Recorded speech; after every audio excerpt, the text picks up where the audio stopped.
नमस्कार सभी को। मैं Siddharth Rao, assistant professor government NM college Hanumangarh से आप सभी का इस यूट्यूब चैनल पर स्वागत है।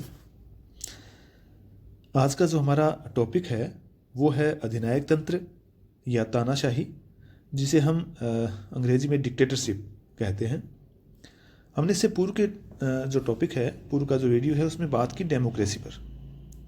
तो हम कह सकते हैं कि जो डिक्टेटरशिप है या तानाशाही है, अधिनायक तंत्र है, वो एक तरीके से लोकतंत्र का ठीक विपरीत शासन व्यवस्था हम उसको मान सकते हैं, जहां लोकतंत्र में हमें जनता की इच्छा, जनता की सहमति और सम्मान और उससे जुड़ाव नजर आता है।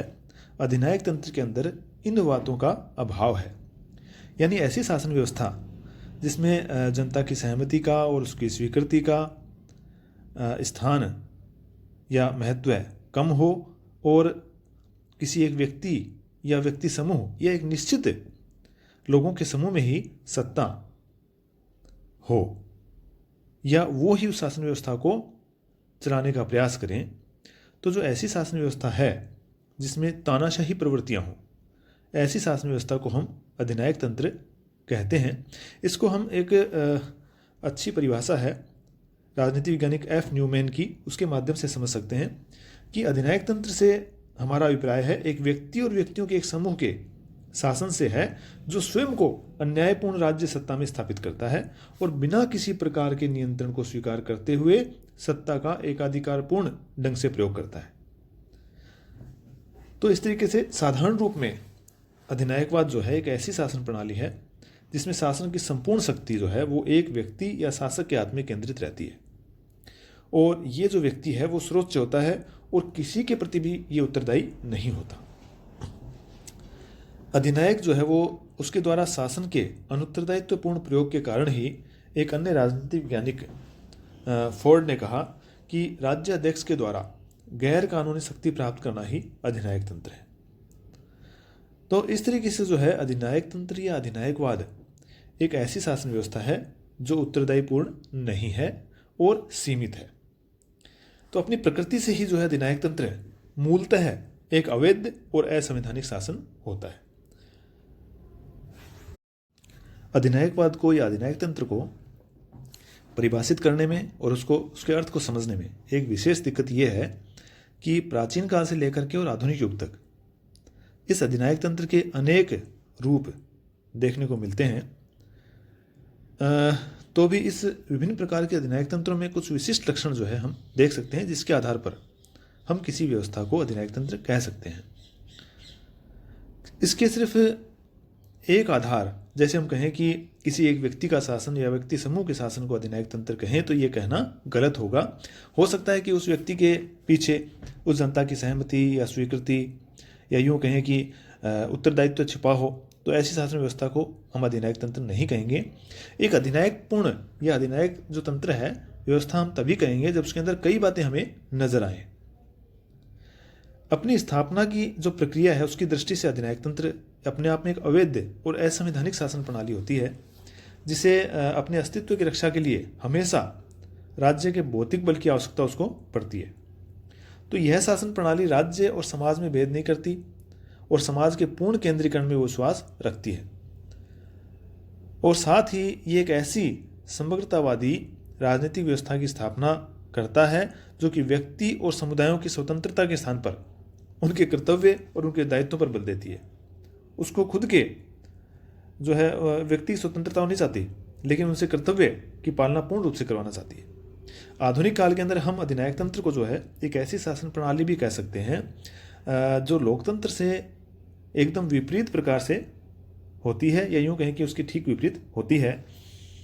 अधिनायक तंत्र अपने आप में एक ऐसी शासन प्रणाली है जो अपने प्रारंभ से लेकर के और अंत तक समस्त उदारवादी मूल्यों और चिंतन का वो हमेशा विरोध करती है।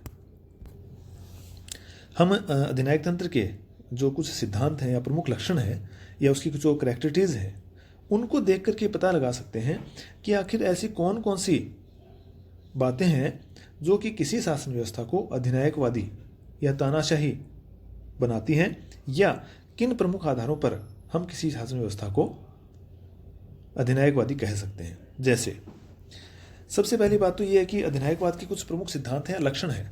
यदि वो लक्षण किसी शासन व्यवस्था में विद्यमान हैं तो हम उस शासन व्यवस्था को अधिनायकवाद कह सकते हैं। जैसे कि किसी भी तरह का अधिनायकवाद हो वो हमेशा सर्वाधिकारवाद का समर्थन करेगा। सभी प्रकार के अधिनायक तंत्र सर्वाधिकारवाद का समर्थन करते ही करते हैं और इसके लिए वो सत्ता के पूर्ण केंद्रीकरण में विश्वास रखते हैं। तभी वो सर्वाधिकारवाद का समर्थन कर पाएंगे जब वो सत्ता को पूर्ण रूप से अपने हाथ में रखेंगे और उसे केंद्रीकृत कर देंगे।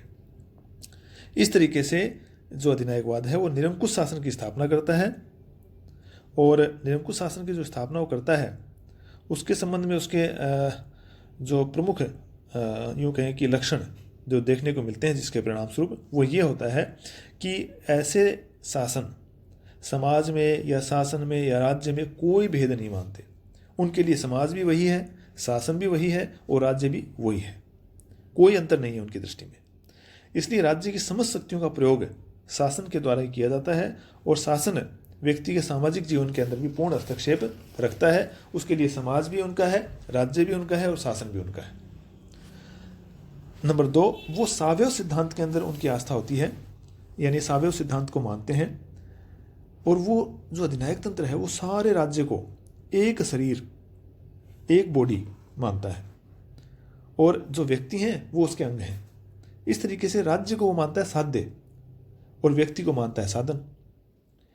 इसलिए अधिनायक तंत्र में व्यक्ति की स्वतंत्रता का जो है वो पूर्णतः अंत कर दिया जाता है। वो व्यक्ति को केवल एक साधन की दृष्टि से या साधन के तौर पर देखते हैं। इसीलिए व्यक्ति का जो महत्व है, उसकी स्वतंत्रताओं का जो महत्व है, वो अधिनायक तंत्र में कमी देखने को मिलता है। इसके अतिरिक्त उनका जो विश्वास है वो जनमत निर्माण के साधनों में बिल्कुल नहीं होता। इसलिए वो जनमत निर्माण के समस्त साधनों का सरकारीकरण कर देते हैं। अधिनायक तंत्र जो है वो विचारधारा की स्वतंत्रता में विश्वास बिल्कुल नहीं करता।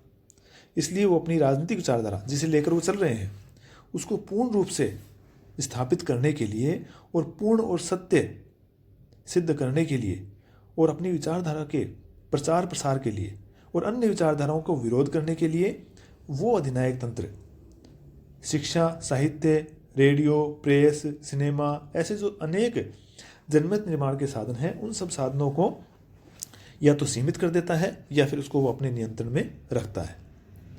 साथ ही अधिनायकवाद का विश्वास होता है एक साध्य, एक दल और एक नेता के सिद्धांत में।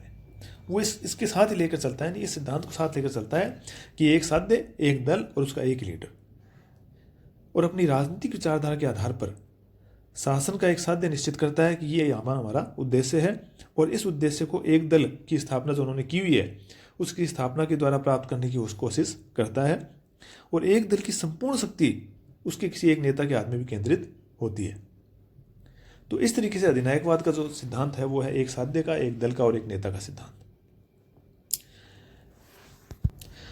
अधिनायकवादियों के द्वारा जब भी जनता की तरफ से या अन्य विचारधाराओं की तरफ से कोई विरोध आता है तो उनका तुरंत उनके द्वारा दमन किया जाता है ताकि वो अपनी व्यवस्था को बचाए रख सके। अपनी विचारधारा, अपने दल, अपने नेता का विरोध वो किसी भी रूप में स्वीकार नहीं करते। सदैव ही अपने विरोध को शक्तिपूर्वक वो कुचलने में विश्वास रखते हैं। इसलिए अधिनायकवाद में देखा गया है कि गुप्तचर व्यवस्था का जो है विशेष महत्व हमेशा रहता है और समय समय पर उनकी सेना, सरकारी कर्मचारी या पुलिस, अपने राजनीतिक दल आदि में ऐसे व्यक्ति वो ढूंढते हैं जो कि गुप्त रूप से जो है उस अधिनायक के जो है विरोधी हैं और उनका खात्मा करने में वो लोग विश्वास रखते हैं। साथ ही अधिनायकवादी व्यवस्था जो है वो अपने आप में स्पष्ट तौर पर, खुले तौर पर लोकतंत्र का विरोध करते हैं। अधिनायकवाद हमेशा खुले तौर पर लोकतंत्र का विरोध करता है कि उनको पता है कि यदि लोकतंत्र है तो हम नहीं हैं। अधिनायकवाद का जो आधारभूत सिद्धांत है वो लोकतंत्र के एकदम भिन्न या ठीक विपरीत है और ये लोकतंत्र की निंदा और साथ ही स्पष्ट विरोध करते हैं। जैसे कि हमने देखा कि फांसीवाद और नाजीवाद ये अधिनायक तंत्र जो है दक्षिणपंथी अधिनायकवाद हैं और वो लोकतंत्र को हमेशा ही कहते आए कि ये अयोग्य या अयोग्यता का शासन है और शक्तिहीन शासन है। ऐसा कह करके वो अपने लिए समर्थन पैदा करते हैं। अधिनायकवाद सदैव ही अंतर्राष्ट्रीय जनमत की उपेक्षा करता है क्योंकि हमें देखते हैं कि अंतर्राष्ट्रीय स्तर पर हमेशा जो है लोकतंत्र व्यवस्था जो है वो बढ़ती हुई विचारधारा है या बढ़ती हुई शासन व्यवस्था है। तो अंतर्राष्ट्रीय दबाव की हमेशा उपेक्षा करने का प्रयास करते हैं और वो राष्ट्रीय हित की रक्षा और उसकी वृद्धि के लिए विदेश नीति का संचालन जो है कठोरतापूर्ण तरीके से करते हैं और आवश्यकता पड़ने पर जो अंतर्राष्ट्रीय जनमत है और अंतर्राष्ट्रीय जो संस्थाएं हैं उनके कानूनों की भी वो पूर्णतः उपेक्षा करते हैं। जैसा कि हमने देखा समय समय पर जैसे हिटलर हुआ, मुसोलिनी हुआ, स्टालिन हुआ और चाइना के माओ हुए, उन्होंने अंतर्राष्ट्रीय जनमत की हमेशा जो है उपेक्षा करते हुए अपनी विदेश नीतियों का संचालन किया है। वो ऐसा इसलिए करते हैं ताकि अपने आप को और अधिक शक्तिशाली दिखा सकें, अपनी पकड़ अपने राष्ट्र पर मजबूत रख सकें और अपनी विचारधारा के अनुसार ही उस व्यवस्था को बनाए रख सकें। यद्यपि अधिनायक तंत्र के अंदर अगर हम थोड़ा उसको व्यापक दृष्टि से अगर आगे देखें तो जो ये सिद्धांत हैं वो सामान्यतः सभी अधिनायक तंत्रों में पाए जाते हैं, चाहे वो अधिनायक तंत्र दक्षिणपंथी हो, चाहे वो वामपंथी हो, चाहे वह पूंजीवादी अधिनायक तंत्र हो, किसी भी तरह की अधिनायकवादी व्यवस्था है, उनमें ये लक्षण जरूर पाए जाते हैं कि वो हमेशा जैसे कि वो प्रत्येक अधिनायकवाद या अधिनायक तंत्र सर्वाधिकारवाद का समर्थन करेगा ही करेगा और प्रत्येक अधिनायक तंत्र समाज में, राज्य में और शासन में कोई भेद नहीं करता। वो सभी सावयव सिद्धांत में विश्वास रखते हैं, वो सभी जनमत निर्माण के साधनों का सरकारीकरण करने में विश्वास रखते हैं, विरोध का उनके द्वारा दमन किया जाता है, एक साध्य, एक दल और एक नेता के अंदर वो विश्वास रखते हैं, लोकतंत्र के विरोधी होते हैं और अंतर्राष्ट्रीय जनमत की उपेक्षा करते हैं। ये लक्षण जो है अधिनायकवाद के सामान्य लक्षण है जो सामान्यतः सभी अधिनायक